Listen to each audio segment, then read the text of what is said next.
Assalamualaikum warahmatullahi wabarakatuh. Saya Utami Dewa Melia dengan NIM 075. Di sini saya akan menjelaskan tentang analisis saya, yaitu keahlian dalam coding mempengaruhi estimasi gaji seseorang data scientist. Latar belakangnya terdapat lembaga negara yang ingin mengidentifikasi apa saja yang mempengaruhi gaji seorang data scientist. Menurut Springboard, data scientist harus memiliki kemampuan coding untuk menulis code, menganalisis data, dan menggunakan alat analisis untuk mendapatkan insight atau wawasan dari datanya. Nah, tujuannya itu untuk memahami hubungan antara keahlian coding, tingkat pendidikan, alat analisis yang menjadi faktor besar gaji seseorang data scientist. Dengan menganalisis topik ini, kita dapat mengetahui nih apa saja yang mempengaruhi gaji seseorang data scientist, serta apa saja keahlian yang dibutuhkan dalam profesi ini. Nantinya akan dilakukan clustering dengan parameter besar gajinya. Hipotesisnya itu, semakin besar gaji, maka semakin berkualitas data scientist. Proses yang pertama, kita akan melakukan pembersihan data processing and understanding dengan menggunakan modul seperti ini. Lalu kita akan mengunduh file data CSV dengan GitHub melalui perintah widget. Lalu kita akan menampilkan 5 baris pertama dari data frame. Lalu kita akan menghapus pertanyaan tersebut dengan menggunakan code seperti ini. Selanjutnya, kita mengetahui nih informasi dari data tersebut bahwa terdapat 2.399 baris dan 296 kolam. Nah, selanjutnya kita akan melakukan data filtering and transformation. Kita akan melihat nih beberapa data pendidikan terakhir. Di sini terdapat informasi bahwa some college or university dengan bachelor degree itu dapat digabungkan karena keduanya melibatkan pengalaman perkuliahan. Nah, sementara I prefer not to answer akan digabungkan dengan no formal education fast high school karena keduanya ini menunjukkan ketidakpastian terhadap tingkat pendidikan formal. Nah, untuk digabungkan ini tujuannya untuk memudahkan kita dalam menganalisis kasus seperti ini. Selanjutnya, karena analisis kita hanya membutuhkan 2 jenis kelamin, yaitu pria dan wanita, maka jenis kelamin yang lain akan dihapus dari dataset karena tidak relevan untuk perbandingan yang sedang dilakukan. Nah, selanjutnya memilih role data scientist. Karena analisis kita ini berfokus pada job data scientist, maka kita yang menganalisis nih responnya yaitu data scientist saja, maka dilakukan filterisasi terlebih dahulu. Selanjutnya, tahapan exploratory data analysis EDA. Nah, pertanyaan yang pertama, apakah tingkat pendidikan terakhir yang umumnya dimiliki oleh data scientist? Nah, di sini dapat kita lihat bahwa pendidikan terakhir data scientist paling banyak yaitu master degree dengan jumlah 8.987, yang berarti bahwa rata-rata data scientist itu melanjutkan pendidikannya setelah sarjana.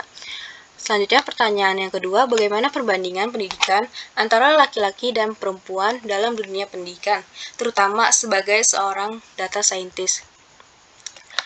Di sini terlihat bahwa laki-laki mendominasi daripada perempuan.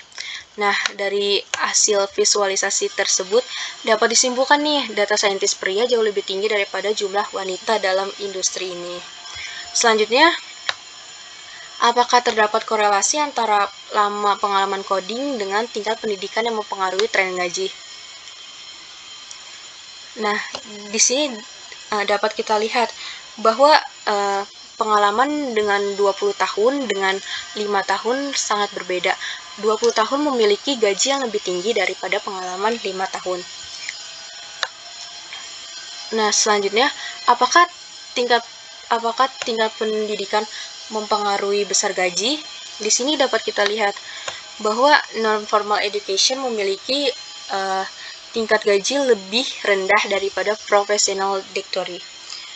Nah, hal ini karena tingkat pendidikan juga dapat mempengaruhi gaji seorang dalam industri data science karena cenderung memiliki tingkat pendidikan yang tinggi, maka kompensasinya lebih tinggi juga. Nah, selanjutnya bagaimana dengan pengalaman menggunakan mesin learning? Apakah pengalaman menggunakan mesin learning berpengaruh terhadap gaji? Di sini dapat kita lihat bahwa tidak menggunakan mesin learning dan pengalaman yang sedikit mempunyai gaji yang lebih kecil dibandingkan dengan yang punya pengalaman mesin learning. Nih, di sini kita dapat lihat yang tidak menggunakan mesin learning dengan menggunakan mesin learning dengan pengalaman 20 tahun dibandingkan lebih tinggi dibandingkan dengan pengalaman di bawah setahun. Selanjutnya, tahap selanjutnya yaitu clustering. Akan dilakukan clustering terhadap seluruh atribut data untuk dilakukan clustering. Karena kita hanya membutuhkan, yang pertama itu berapa tahun melakukan coding dengan menggunakan pertanyaan key 11. Kedua, bahasa pemrograman yang digunakan dengan menggunakan key 12. Yang ketiga, modul visualisasi yang digunakan dengan key 15. Keempat, tingkat pendidikan key 18. Kelima, algoritma machine learning. Yang keenam, gaji per tahun. Yang pertama itu kita persiapin dulu data clusteringnya. Nah, di sini kita ubah nih menjadi, kalau clustering itu harus menjadi data numerik dan tidak boleh ada nilai nan. Nah, di sini sudah diubah menjadi data numerik dan tidak ada nilai nan.